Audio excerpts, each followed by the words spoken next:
I'm Hannah. I've got a baby Rowan who's 6 months, and I suffered from postnatal depression and OCD since I had him last October. But I was induced, my labour took a long time. It was a sort of 30-hour labour, and then Rowan got sick in the womb, so it was an emergency C-section.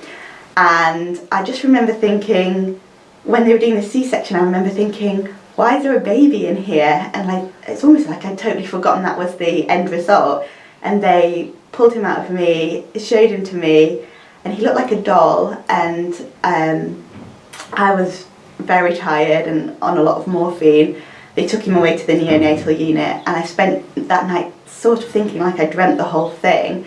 I felt like it hadn't really happened. And so he was kept in the neonatal unit the whole week, and I, for the first couple of days, tried to say what I thought was the right thing, which was, isn't he amazing? I'm so in love.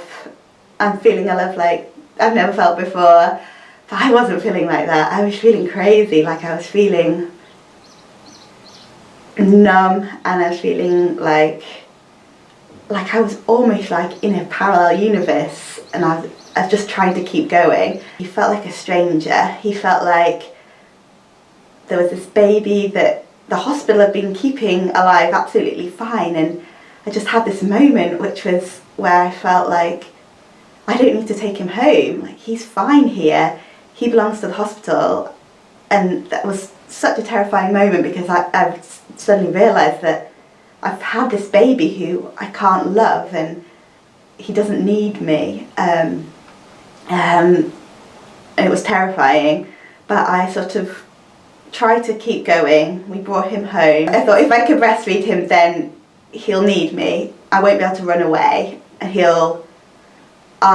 we'll be bonded. I sort of got obsessed with the idea that I could make us bonded. I just needed to do the right things, so I tried to breastfeed him. I tried to do skin on skin contact, but in a really obsessive way. Like, I was always trying to just be like, yes, if that's the thing, that'll make me feel something. But I didn't feel anything. Like, I could sort of feel how I was shut down to everything. I felt like there was a big invisible wall between me and everything else. And the breastfeeding didn't work, and I felt terrible about that, and I felt like it was the one thing I could do to make it up to him that I felt so detached, and the one thing I could do to prove that I was his real mum, because I sort of felt like I wasn't his real mum. I had this really strong feeling that I was a fake mum, and I don't know, I can't really explain that. It's just a feeling that I was pretending to be a mum. And sort of things got worse and worse, and I started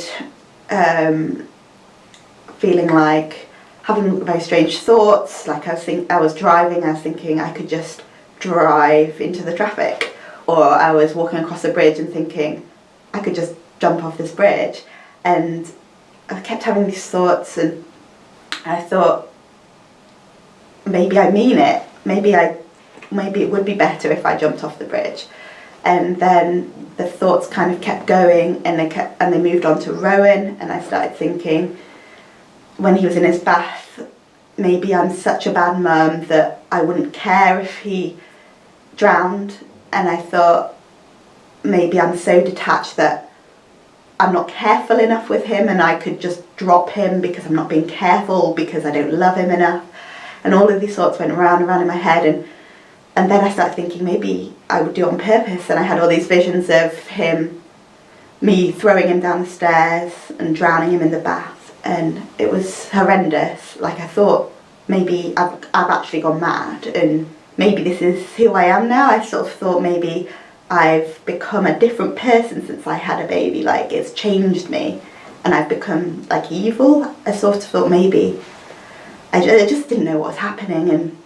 And then it got very bad, and I wasn't sleeping at all. And got one day, my husband went to work quite early, and it was just dark all the time. It was December, and I was feeding him in bed, and I just suddenly saw him surrounded by all these pillows, and I had all of these images of me putting pillows over his face, or him falling into the pillows and me not caring. And I just thought, I'm too dangerous to have this baby.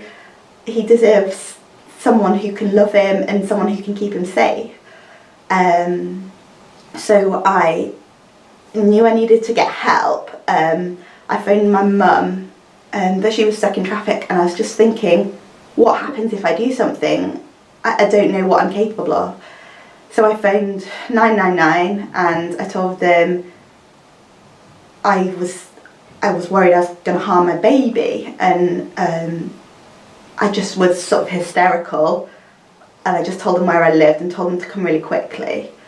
And then I just carried Rowan downstairs and sat on the kitchen floor crying, and he felt like, it's hard to explain, but he felt like he was a doll, but more, he was almost like he was living in a different place to me. Like, I can't explain it, but I was so detached from him that he didn't feel like a human being.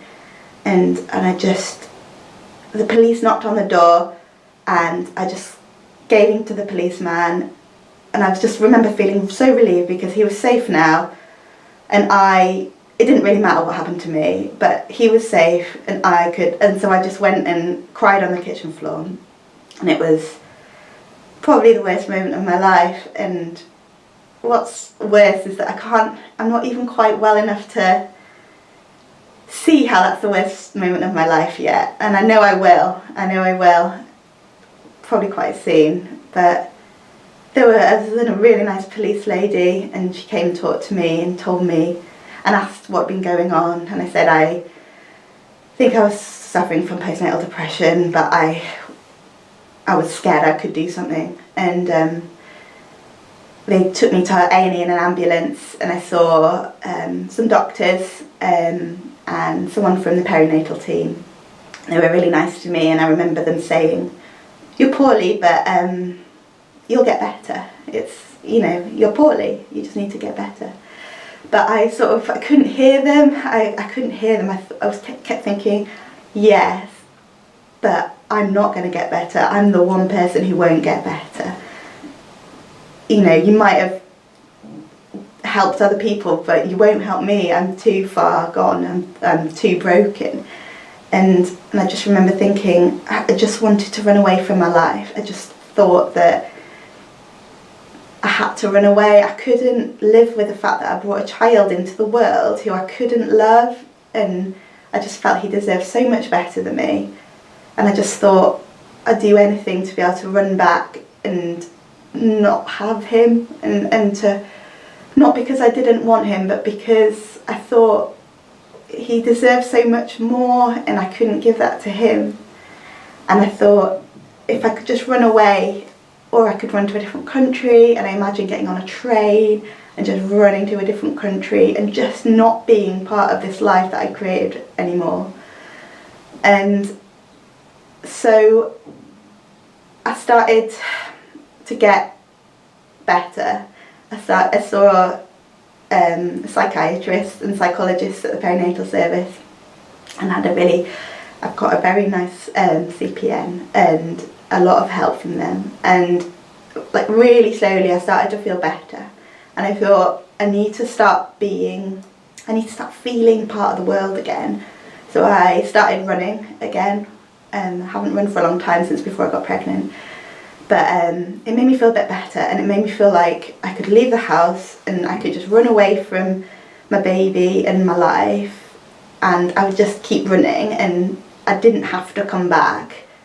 But I kept coming back, and I kept running, and I kept coming back, and sort of over the months I got better, and I started seeing my son as a person, as a tiny little person with a personality, and a person who would smile at me in the mornings and would be happy to see me, and I started being happy to see him, and I started seeing him not like this insane responsibility that I couldn't deal with, but I started seeing him someone that might be fun to play with, and just really slowly, like there was no light bulb moment, but I just started to enjoy his company and enjoy spending time with him, and it got better and better, and I started to think, maybe I can be your mum, maybe I can be good enough for you, and maybe this wasn't a terrible mistake,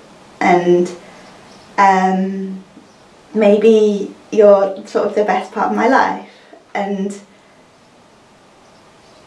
now I look at him and I can't really imagine life without him. But I still know I've got a way to go. I'm not like better yet, but I'm getting there, and yeah.